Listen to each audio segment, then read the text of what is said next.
Hi everyone, good morning. Welcome back dito sa aking YouTube channel. And for today's video, naalang ko i-share sa inyo guys. Share ko sa inyo itong aking nabili na mga bulad. Bulad sa Bisaya and Tagalog nito guys. Tagalog nito. Tuyo, mga tuyo na ibebenta ko dito sa aking store.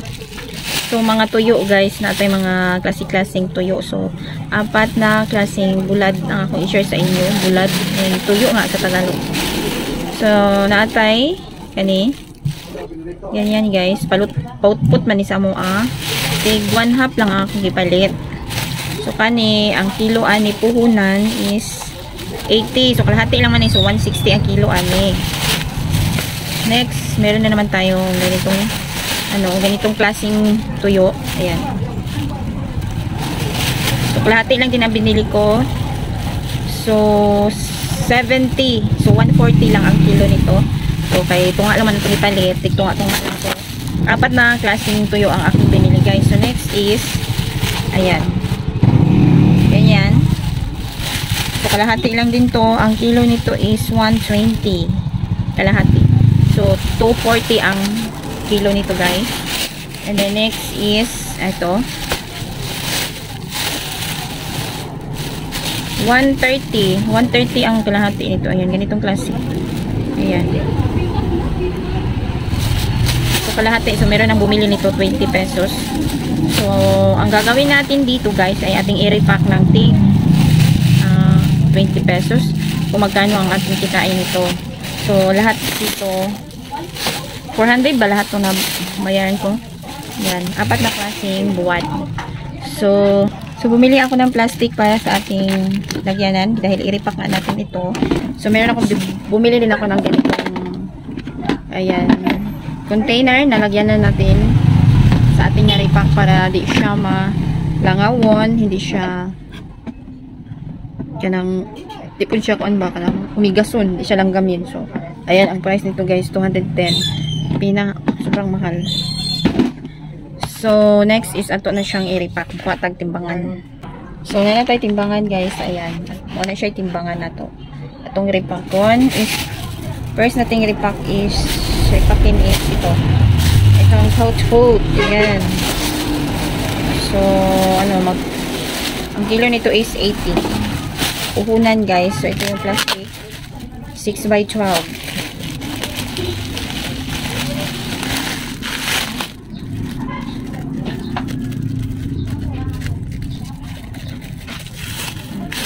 So, inaan nila niya siya para ano siya guys, para makitaan, dali siya makita, transparent pa.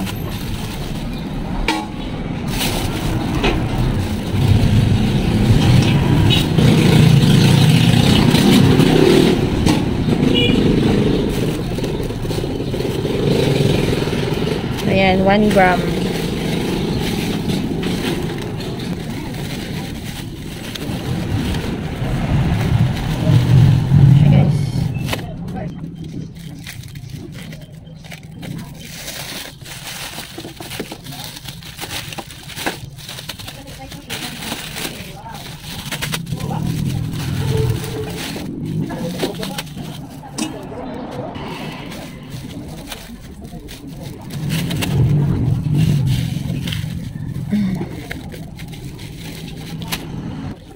Tapos ako mag-repack guys. So, meron tayong na-repack na 1, 2, 3, 4, 5, 6. So, ibebenta ko ito guys. Benta natin ito ng tig 25 ang balot.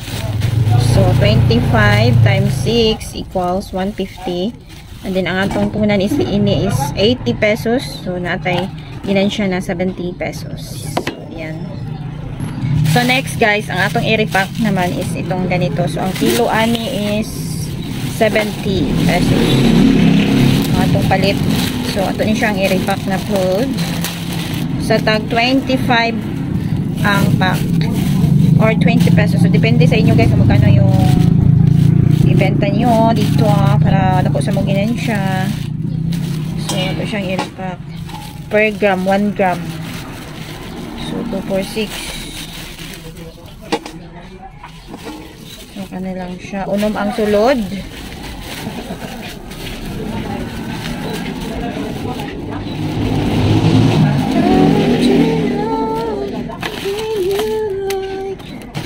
So, ito na po guys. Natapos na natin. So, nakabalot tayo ng 1, 2, 3, 4, 5, 6, 7. So, 7.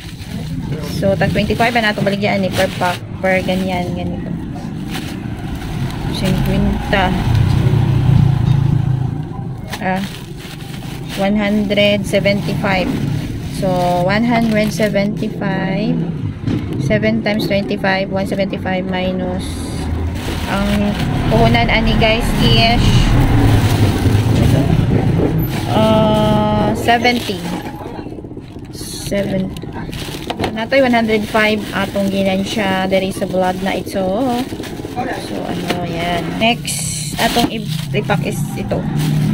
120 ang tunga.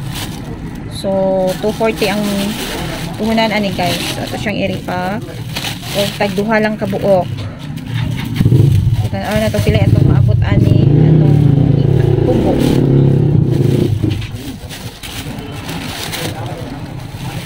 Tabalo tayo ng 6 dito guys. So yan. 1, 2, 3, 4, 5, 6. So 30 ang atong baligyaan ni. Dahil medyo mahal siya. So ayan, tig 30 times 6. 30 times 6, 180. And ang puhunan is 120. So natay ginan siya na 60 pesos. Then dito naman tayo. Puhunan ani is medyo mahal. 130 ang tunga. So natapos na tayo magbalot. So ayan. Nabalot lang tag 5. 1, 2, 4 lang ni siya ang nabalot kay nahalina naman ta ani isa ka gramo. So puhunan ini is puhunan ani guys is 130. Tunga. Mahal ani 130 so 260 ang kilo. So 4 lang ang atong nabalot. 35 ang ating benta nito guys kaya medyo mahal siya. So 35 times 5 minus 130. So natay 45 pesos. So 35 ang atong ibenta. Ang atong baligyan ni guys. So lahat ng nabili ko na tuyo, puhunan dito guys, ang puhunan po lahat is 400. So nakakuha tayo kaya ato man ng giripak. Ang ginansya na tutanan is 250. So ganda na yan. So na din ito 400 lang atong atong tubo ang atong puhunan, and ang tubo natin is nakakuha tayo ng 250. So yan, tuyo. So i-repack ninyo guys para madako mo og kita pag ni-repack. So yun lang ang ating video for today about sa pag-repack ng ating mga tuyo. So thank you guys and see you in my next video.